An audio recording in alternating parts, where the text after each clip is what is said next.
Pemutusan kontrak kerjasama antara Richard Lee dan pengacara Rasman Arif Nasution berbuntut panjang. Rasman akhirnya buka suara terkait masalah dirinya dengan Dr. Richard. Ia pun mengklarifikasi semua tuduhan yang dilayangkan kepadanya. Bahkan Rasman geram ketika dirinya dianggap pengacara yang berlagak seperti debt collector oleh Richard. Karena tidak ada titik temu antara keduanya, lantas melayangkan gugatan kepada Richard Lee ke Pengadilan Negeri Jakarta Pusat.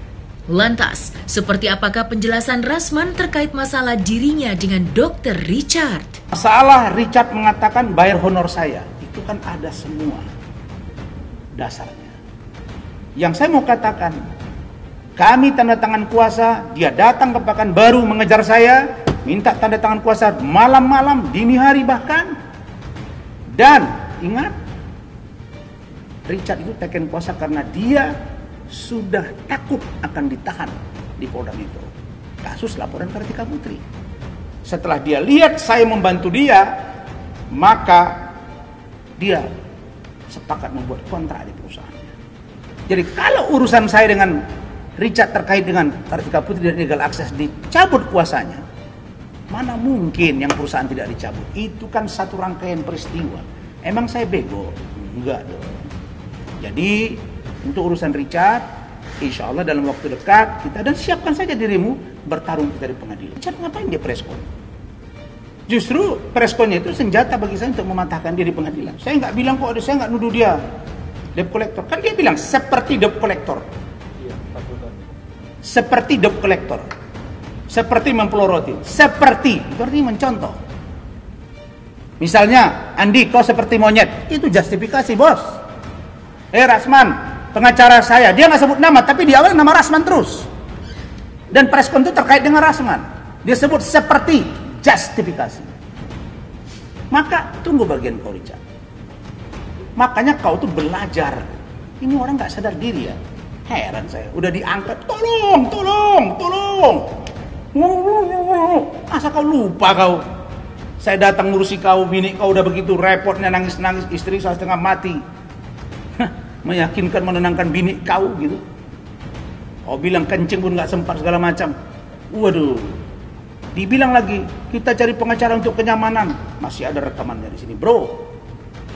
Nanti di pengadilan kita buka. Bagaimana saya sudah bela kau, kau perkenalkan saya, dan kemudian dibawa staf, rapat di stafmu, saya kasih interview semua. Sudah, dan saya ingatkan satu, Hans Pranata.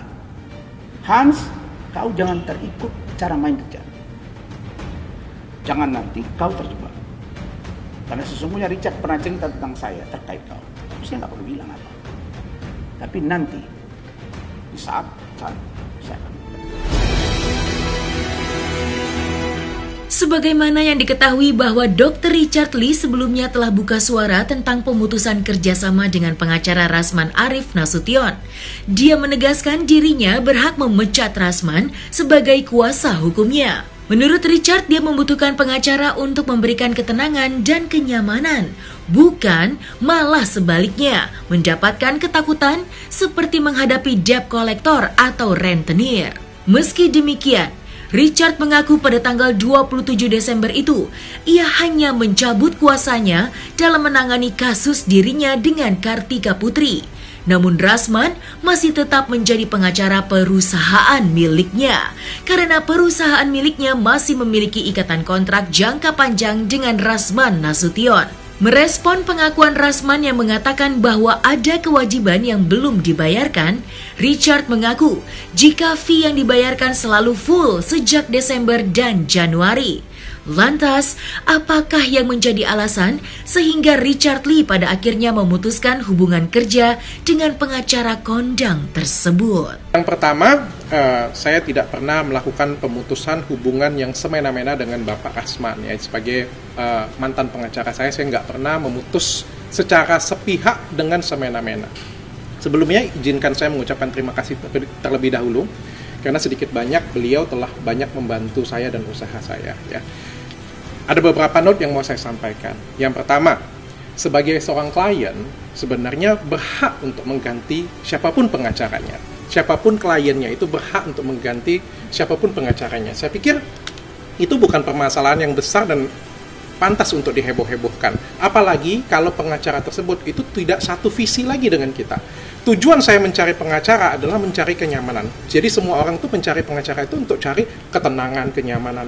Tapi kalau kita cari pengacara, terus setiap hari kita ketakutan dengan pengacara kita, seperti menghadapi debt collector, seperti menghadapi rentenir, ya kan jadinya untuk apa kita ada pengacara? Sedangkan pengacara ini kan memberikan kenyamanan kepada kita sebenarnya. Makanya itu saya ingin mengganti pengacara saya. Dan saya pikir itu adalah hak seorang klien. Yang kedua, sebenarnya Bapak Rasman itu saya cabut kuasanya untuk pegang kasus saya dengan Kartika Putri, namun beliau tetap menjadi pengacara perusahaan saya. Jadi beliau adalah tetap pengacara perusahaan saya. Jadi saya cabut itu sekitar tanggal 27 Desember, tapi beliau itu masih pengacara perusahaan saya karena kita ada ikatan jangka panjang dengan Bapak Rasman sebenarnya, ya. Dan fee beliau itu tetap dibayar full. Jadi saya bingung kalau beliau bilang bahwa ada kewajiban yang tidak dibayar.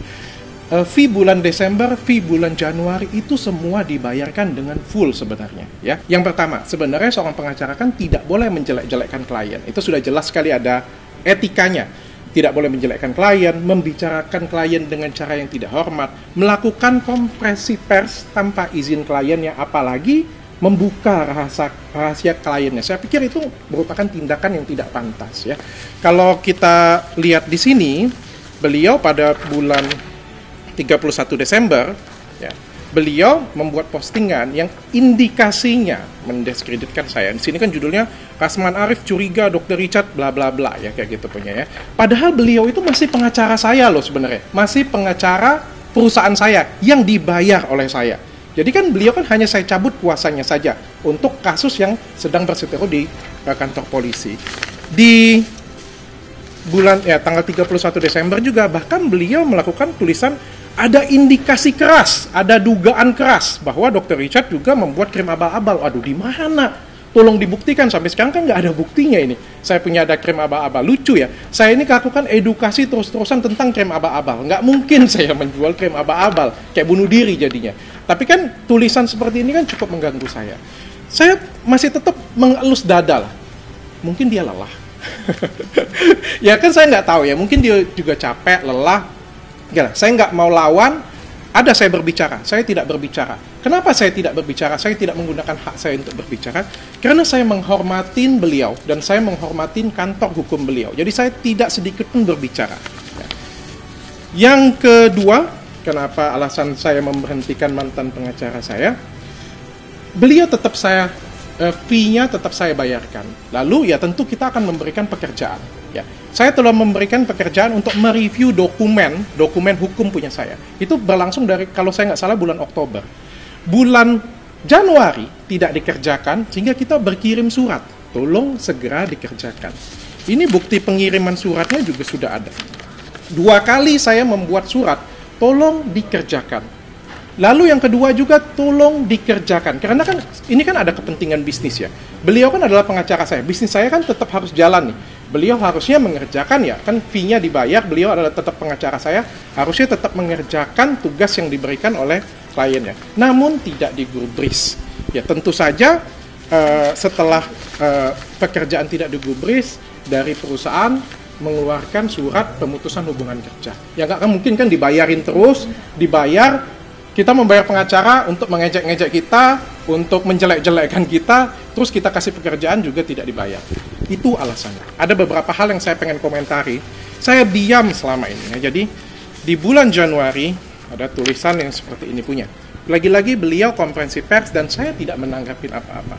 Pengacara terima kuasa, diputus sepihak, ya, menuntut kuasa. Ya, di sini menuntutnya setiap kuasa itu 1 miliar. Ada kalimatnya ya. Ada 8 kuasa. 1 kuasa 1 miliar. Jadi ada 8 miliar. Ditambah dengan fee dia dikalikan jumlah bulan berjalan sampai selesai. Bu, di mana Bu? Kerja aja belum. Coba kalau kalian jadi wartawan, kalian protes dengan pimpinan kalian. Bayar dong gaji saya 5 tahun ke depan, bayarnya sekarang. Nggak mungkin lah. Terus kita ngomong, setiap pemutusan pemutusan kuasa itu ada dendanya. Ini kontraknya. Dan saya bingung, dari kontrak ini di mana ada tulisan itu? Ya saya membayar kewajiban saya. Jadi kan dikatakan bahwa saya tidak membayar kewajiban saya. Kewajiban yang mana? Kewajiban bulanan kita terus bayar kok. Kewajiban bulanan saya terus bayar. Namun kewajiban beliau sudah dikerjakan atau tidak, seperti itu. Ya, jadi kita nggak ada yang semena-mena sebenarnya, dan kita semuanya itu bersurat semuanya. Yang terakhir, bagaimana mungkin saya bisa bekerja sama dan terus melakukan pembayaran jika pengacara saya melakukan hal tersebut pada saya. Jadi akhirnya kita memutuskan untuk melakukan pemutusan hubungan kerja secara baik-baik. Sekali lagi saya bilang secara baik-baik. Nggak ada kan saya kompres di media, saya putusin kayak gitu punya, nggak ada. Kita baik-baik semuanya, by surat semuanya. Dan juga untuk gugatan yang beliau kirimkan kepada saya, ya nggak apa-apa. Beliau menganggap diri beliau benar, ya nggak apa-apa, nanti mungkin tempatnya kita akan selesaikan nanti di pengadilan.